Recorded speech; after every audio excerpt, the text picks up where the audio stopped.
Hi friends, అందరికీ నమస్కారం.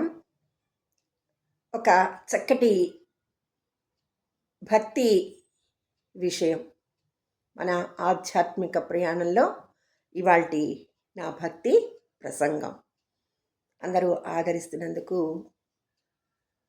కృతజ్ఞతలు, ధన్యవాదములు. భక్తిదే పై చెయ్యి ఎలా అనేది ఇవాల్టి భక్తి పరంపరలో చక్కటి విషయం. ఇక విషయంలోకి వచ్చేస్తే, ఓం శ్రీ గురుభ్యో నమః. భక్తిదే పై చెయ్యి. అహంకారం మనిషి ఎదుగుదలను ఆపేస్తుంది. అజ్ఞానపు సంఖ్యలతో మనసుని కట్టిపడేస్తుంది. భక్తి ఆ సంఖ్యలను తెంచే తాళం చెవి.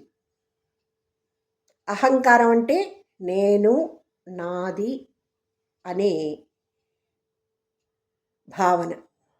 భక్తి అంటే నువ్వు, నీది, నీదే, నీవే అన్న సమర్పణ భావం. భక్తి పెరిగితే అహంకారం తగ్గుతుంది. అహంకారం తగ్గితే జీవితంలో సమస్యలు కూడా తగ్గిపోతాయి. భక్తి వల్లే వినయం వస్తుంది. మనసుని, గర్వాన్ని దైవం పాదాల చెంత సమర్పించటమే నిజమైన భక్తి. అది ఉంటే అన్నీ నా వల్లే జరిగాయి అన్న భావన కరిగిపోతుంది. ఏది జరిగినా ఆ పరమాత్మ అనుగ్రహంతోనే జరిగిందన్న గ్రహింపు వచ్చి అహంకారం కనుమరుగవుతుంది. కొన్నిసార్లు భక్తి కూడా గర్వానికి దారితీస్తుంది. అలా కూడా ఉంటుంది. నేనే మంచి భక్తుడిని, నేను గంటలు గంటలు పూజలు చేస్తాను, సాధనలో నన్ను మించిన వాళ్ళు ఎవరూ లేరు అనుకుంటూ ఉంటారు కొంతమంది. భక్తిని ప్రదర్శనగా మార్చి ఇతరుల మెప్పులు పొందాలని చాలామంది తపన పడుతూ ఉంటారు. అది నిజమైన భక్తి కాదు. భగవద్గీత ప్రకారం ఇది డంభాచారం అంటారు. డంభం అనే అసురగణానికి చెందుతుంది. ఒకసారి గరుడు గర్వంగా కృష్ణుని అడిగాడు, స్వామి, నాకన్నా వేగంగా ఎగరగలవాడు ఎవరున్నారు అని. అది విన్న సుదర్శన చక్రం, స్వామి, నాకన్నా బలవంతుడు ఎవరని అడిగింది. సత్యభామ తన సౌందర్యంపై గర్వంతో త్రేతాయుగంలో, మీ సీతమ్మ కన్నా నేను అందంగా లేనా అని ప్రశ్నించింది. ఈ ముగ్గురి మాటల్లో వినిపించింది ఒకే రాగం, అదే అహంకారం. ఈ అహంకారాన్ని పరమాత్ముడు ఎలా విరిచేశాడో చూద్దాం. కృష్ణుడు వీరి అహంకారాన్ని ఒకేసారి తొలగించాలని ఒక తెలివైన శైలిలో, తనదైన శైలిలో ఒక లీలని ప్రదర్శించారు. గరుడ, కొన్ని యోజనాల దూరంలో ఒక గుహలో మహాత్ముడు తపస్సు చేస్తున్నాడు. నీ సీతారాములు ద్వారకలో ఉన్నారని చెప్పి వెంటనే ఇక్కడికి రప్పించు అని ఆజ్ఞాపించాడు. అంతఃపురాన్ని కాపాడమని సుదర్శనాన్ని ఆజ్ఞాపించాడు.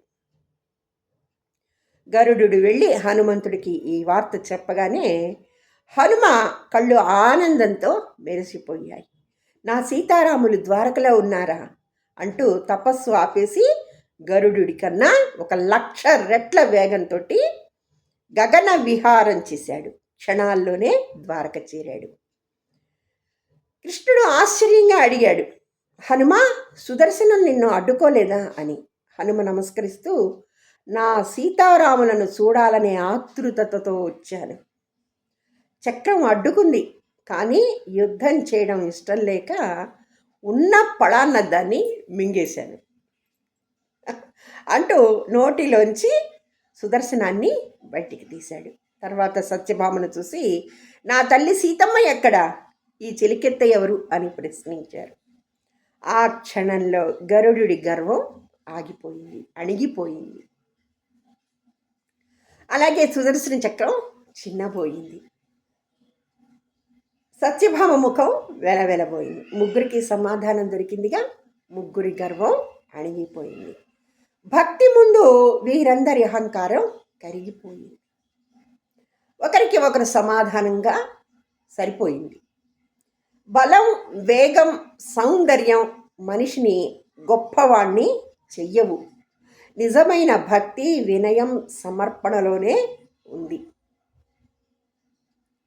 మన విజయాలన్నీ ఆ దైవానుగ్రహమే అని గుర్తించగలిగితే అహంకారం మన దరి చేరదు.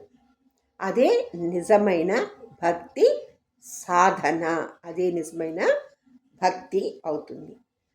ఇదండి అహంకారాన్ని ఎలా అణిచాడో ఆ కృష్ణ పరమాత్ముడు అనే చిన్న చక్కటి కథతోటి మనందరికీ ఓ చక్కటి సమాధానం దొరికింది ఈ ఆధ్యాత్మిక పరంపరలో. అందరికీ ధన్యవాదములు. సర్వేజన సుఖినో భవంతు.